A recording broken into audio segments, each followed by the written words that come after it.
Hole in a Box by C.S.R. Chapter 3. How to Catch Someone Off Guard. Marla had slept peacefully.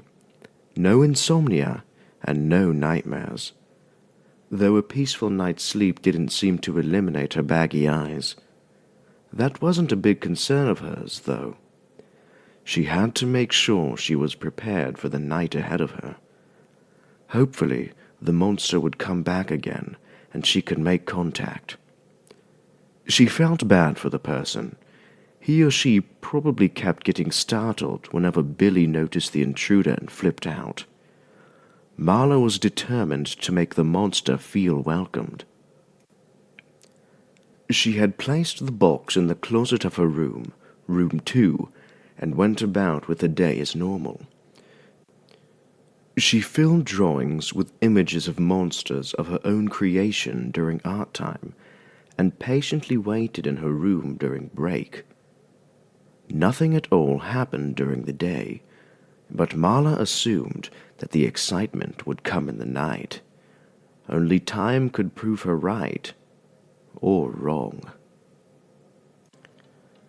As night came, all the orphans made their way to the rooms and beds they had to deal with until they were adopted or turned 13 and be forced to leave to an orphanage meant for older children. Marla was quick to get into hers. She was hoping everyone, excluding her, would soon fall asleep and a visitor would come just for her. She waited and waited and waited. So patient, so curious. She gave out a sigh, worried that she was wrong, and no monster would come for her.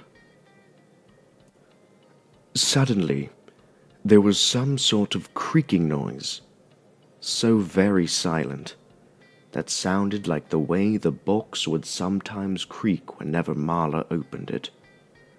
Marla let out another breath, but it was far different from any of the other breaths she's ever gave out. It wavered up and down and showered with excitement. Soon she heard more noise. "Lightly now," a gingerly voice had quietly said. It was somewhat higher pitched than a normal man, only because it had a tint of a nasally manner. It sounded a bit inhuman, but at the same time, very sophisticated and alluring. "Ah, good. That little boy isn't here. In fact, this is another room entirely, full of girls." It sounded cautious. "Hopefully none of them wake up. It wouldn't look right, I suppose, to find me in such a place." Marla heard the floorboards creak as the presence moved around. It sounded like they might have a cane. Her heart was racing fast. I'm going to catch him off guard. She began thinking to herself. I'll surprise him. After I hear him pass by my bed, I'll pop up and give it a greeting, and hope he doesn't make a run for it. She was getting excited. That excitement kept growing and growing the closer the footsteps and cane came, until she no longer heard them. What? Did he go? Spoiling her plan, only in an effort to save it, Marla had turned her face away from the wall and prepared herself to sit up. It was a good thing that Marla had turned slowly and not continue, because she had found herself face to face with a pair of black eyes staring right at her from behind tiny, round, tinted spectacles, as though they were peering into the very depths of her soul. The owner of these eyes had a pale yellow-green complexion and a long pointy nose and equally long pointed ears. He was wearing a grey top hat and presumably a trench coat, from what she could see, of a matching color. There was a red cravat tucked into his coat, covering his white collared shirt. "Now, don't get frightened," the man started as he floated down from the bed, not having any need for the ladder. He lightly landed onto the floor. Neither his feet nor cane made a noise. That's the last thing I want to do, to make you scared of me. There was something very charming about his manner and speech patterns, something that was able to overlook through all his sharp teeth line up together like some shark's mouth. But his ravishing grin made up for what frightful features he had. Marla immediately grew excited and sprang up quietly in her bed. She had become a master at doing gestures in a silent process, so she could go about unnoticed. The man before her took her expression as a good sign that she was the opposite of panicked, and felt as though it was safe to continue. Are you Marla? The girl eagerly nodded her head. She had so many questions for him, but waited to hear all her stranger had to say in case he was already going to answer them. She decided to climb down her ladder to meet him face to face on equal footing again. Good, good. I'm Jarvis. He bowed, removing his hat from his shiny bald head with the hand that held his cane. Marla could tell that he was rather short, probably 4 or 5 inches taller than she, which would put him at 5'2" or 3. Jarvis Carissime. He lifted his head from his bow and smiled at her. He extended his hand. Would you like to accompany me? Marla started to feel a bit of unease. She croaked an eyebrow at him, giving a look that made him feel as though he asked or did something foolish. What's the matter? I'm not going to hurt you. Honest. I can't trust you. I don't even know where you want me to accompany you to. Marla's tone of voice was very blunt and honest. Oh, don't trust me, eh? And why is that? He actually sounded curious and a bit hurt in a playful tone. Marla chose her next words carefully. You're a stranger. I don't know you. Is that all? If you think it's because you enact the same being, you're wrong. It's nothing to do with the fact that you, presumably are not human. Right you are. I'm not human, but are you sure that isn't what ails you? Yes, more than 100% sure. No one should merely trust strangers, especially young girls. Well then, how does someone make friends? He coyly dared to answer. That's why you don't trust them immediately. Marla was worried that she insulted him. Her fears were destroyed when he let out a laugh very sincere. Right you are. What a bright child you are. It's not often I can find someone who can avoid my charm, though. Especially the ladies. Jarvis looked as though he wanted to bite his silver tongue for what he had just said. He wasn't used to addressing children and realized how inappropriate the comment could seem for a grown man to say to a young girl in a nightgown. Marla giggled at the comment. She found him fascinating. Of course, you are special, sweet bird. Marla shuddered at her new nickname, then started to get on with some of her questions. Wait, 2 questions. How do you know my name, and how am I special? Well, you are the Marla that sent the note on the back of a photograph. Are you not? Well, yes, I did send a photograph of myself that I wrote on. And that's exactly how to answer both your questions. I saw them.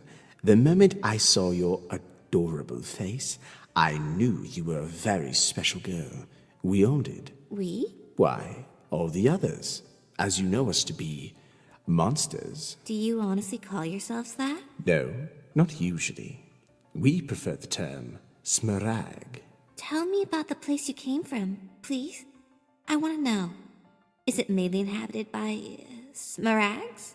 I'm from a place called Utradesma, and yes, its main inhabitants are smaragds, although we have made contact with humans from time to time. Children, mainly.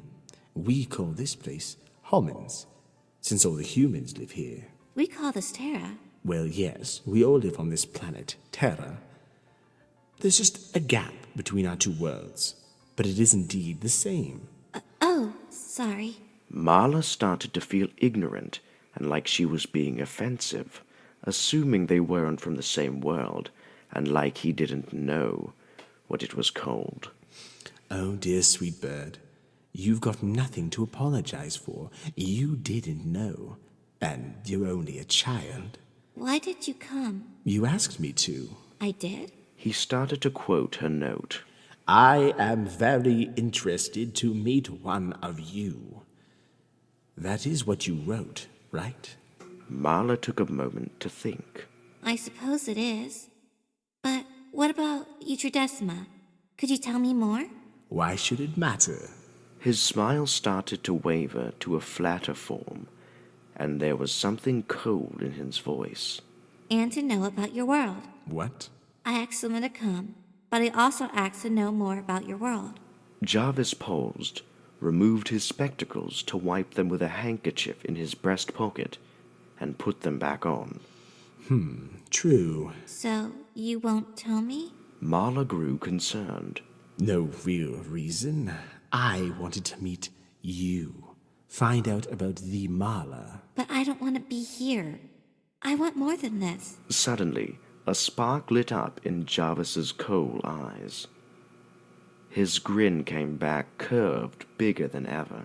It's as big as Hommins, if not bigger, full of kingdoms and islands and many more monsters. And we love children. Human children, that is. Not that we don't love our own, but we love human children because of their curiosity and sense of adventure. Why would you love children? Why for those reasons? Jarvis got deathly silent for a moment, and his smile was completely gone for the first time. He seemed to think carefully how to answer the questions. He then gave a sly grin and continued. Humans don't accept us, especially adults. We like humans. Their predicaments are rather interesting and intriguing. Marla thought on his words. Predicaments? Children are too young, sometimes, or naive to think us a threat. Not that we are. But adults tell them that monsters are in horror movies, or whatever they're called, and should be feared. When adults see monsters, they think they've gone crazy, or try to chase us away. And besides, age can make people bitter. Why wouldn't we want to be in the presence of the sweet and innocent? They aren't sweet and innocent. Marla thought out loud, not meaning to let those words reach anyone's ears. I mean, She needed to change the subject back quickly. so you like human children? All of you? And you like them because they're humans that don't know any better, so they are more likely to socialize with. I suppose it sounds strange the way you put it. It sounds strange in general. Maybe I'm perverse or wrong. Without hearing all the details. Though it was dark and his complexion was different from what she was used to, Marla could see Jarvis blush at her words. He looked insulted, wounded even. I didn't mean it like that. I was just saying, out of context, it sounds... I really didn't mean to make you sound like a pervert or pedophile. Do all... Before she could finish, Jarvis decided to cut her off. On to questions again to hide your embarrassment? Marla nodded her head slightly. Questions led us to this plight, did it not? But... Maybe questions aren't always a good thing. False. What? I realize you weren't testing me and asking the sentence was true or false, but it is false. You also seem to be allowed to ask me questions, but I am not allowed to ask you any. Questions are important to get knowledge. Knowledge is important to know the truth. Truth is important to have something to hold on to so that you at least have something real. Marla's eyes stung a bit.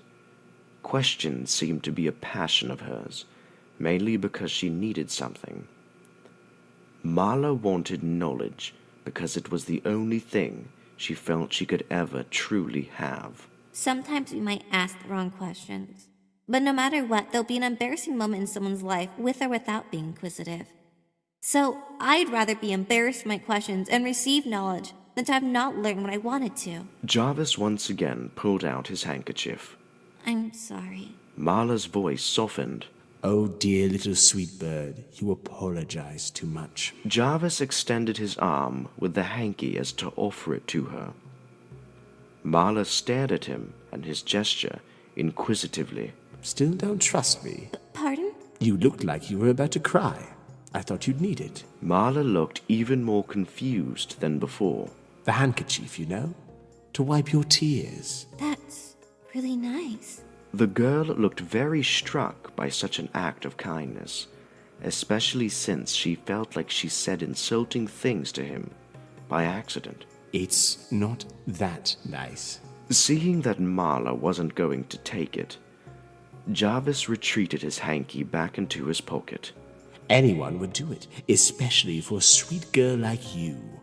Did you not expect my kind to be so human? Well, yes. Well, I didn't expect anything. I'd hoped you'd be better than humans. He gave a sort of intrigued face. And so far you've proved me right.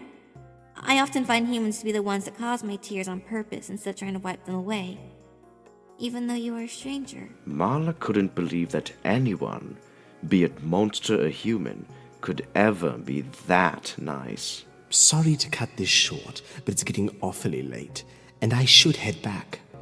I'm assuming you're not coming with me. Part of Jarvis's face raised where there should have been an eyebrow. Will you be coming back? Marla's heart raced again. Well, of course, sweet bird.